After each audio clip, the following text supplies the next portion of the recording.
मैं रामावतार कारोबार associate professor EAFM department government girls college Bundi.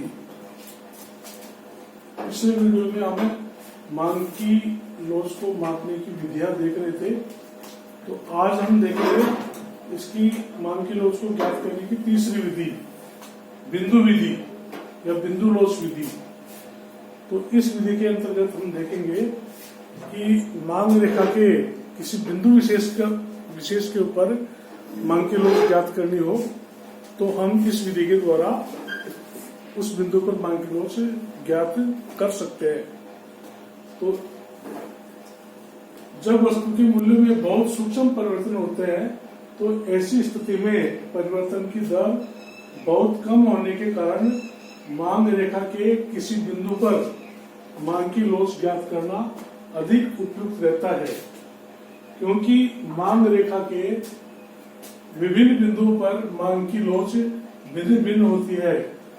मांग रेखा के किसी बिंदु पर लॉस ज्ञात करने का सूत्र इस प्रकार से है, मांग की लॉस इक्वल टू मांग वक्र पर किसी बिंदु से मांग वक्र का नीचे का भाग अपॉन मांग वक्र पर किसी बिंदु से मांग वक्र का ऊपर का भाग, अर्थात नीचे के भाग में ऊपर के भाग को ऊपर का भाग है उसका हम भाग देते हैं, तो जो हमें भागफल प्राप्त होता है वो हमें मांग की लॉस प्राप्त होती है।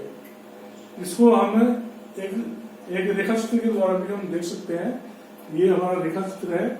इस रेखा चित्र में OY अक्ष के ऊपर मूल्य और OX अक्ष के ऊपर मात्रा दर्शाई गई है। अब ये AB मांग रेखा है, AB मांग रेखा है और इस मांग रेखा के ऊपर हमने 5 बिंदु बनाए हैं। पहला बिंदु है P, दूसरा बिंदु है P1, तीसरा P2, चौथा P3 और पांचवा P4।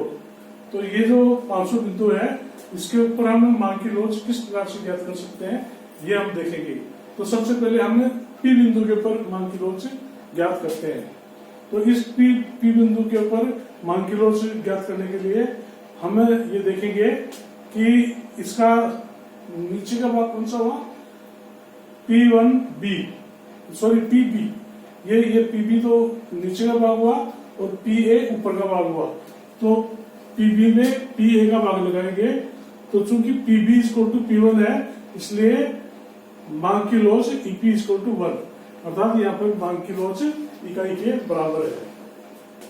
अब हम देखेंगे P1 बिंदु पर। तो ये हमारा P1 बिंदु है और ये जो P1 जो बिंदु है इसके ऊपर हम इस सूत्र के हिसाब से देखेंगे। तो इसका निचला भाग कौन सा हुआ, P1B, और P1B क्या है, 0 है। तो P1B अपॉन P1A, तो हमें P1B में P1A का भाग लगाएंगे। तो P1B से जो P1A है ये कम है, इसलिए यहाँ पर चूंकि यहाँ पर P1B का मान 0 है तो 0 में अगर P1 का भाग लगाएंगे तो हमें 0 प्राप्त होगा, इसलिए यहाँ पर EP इक्वल टू 0 है। उसके बाद में तीसरा बिंदु है P3। तो ये जो P3 है इस P3 का निचला हिस्सा कौन सा हुआ, P3B, और ऊपर का हिस्सा कौन सा हुआ, P3A। तो P3B में P3A का भाग लगाएंगे तो P3B is more than P3A, अतः मांग की लॉस इकाई से अधिक है। क्योंकि ये जो इसका निचला हिस्सा है P3B ये बड़ा है और ये जो P3A है ये छोटा है, तो बड़े में छोटे का भाग लगाएंगे तो हमें मान इकाई से ज्यादा मिलेगा, इसलिए यहाँ पर मांग की लॉस इकाई से अधिक है। उसके बाद में P4, ये जो P4 बिंदु है यहाँ पर अगर हम मांग की लॉस ज्ञात करना चाहे तो यहाँ पर मांग की लॉस अनंत है, क्योंकि यहाँ पर इसका इसका निचला हिस्सा कौन सा हुआ? P4B।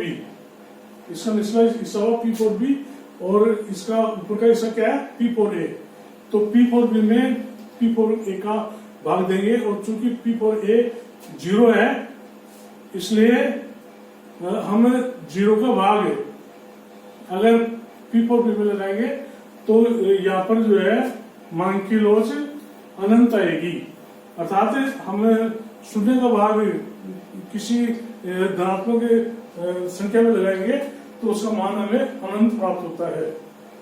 और उसके बाद में P2, ये जो P2 पॉइंट है, इस P2 पॉइंट के ऊपर मान की लॉस हमें ज्ञात करनी है। तो उसका निचला हिस्सा कौन सा हुआ? P2B। तो P2B में P2A का भाग देंगे, तो ये P2B इसमें P2A का भाग देंगे। तो चूंकि P2B is less than P2A, चूंकि ये जो P2B है ये इससे छोटा है, P2A से छोटा है, इसलिए ये मान की लॉस इकाई से कम होगी। तो इस प्रकार से ये जो विधि है बिंदु विधि, इसके द्वारा हमें मांग रेखा के किसी भी बिंदु पर मान की लॉस को आसानी से ज्ञात कर सकते हैं। धन्यवाद।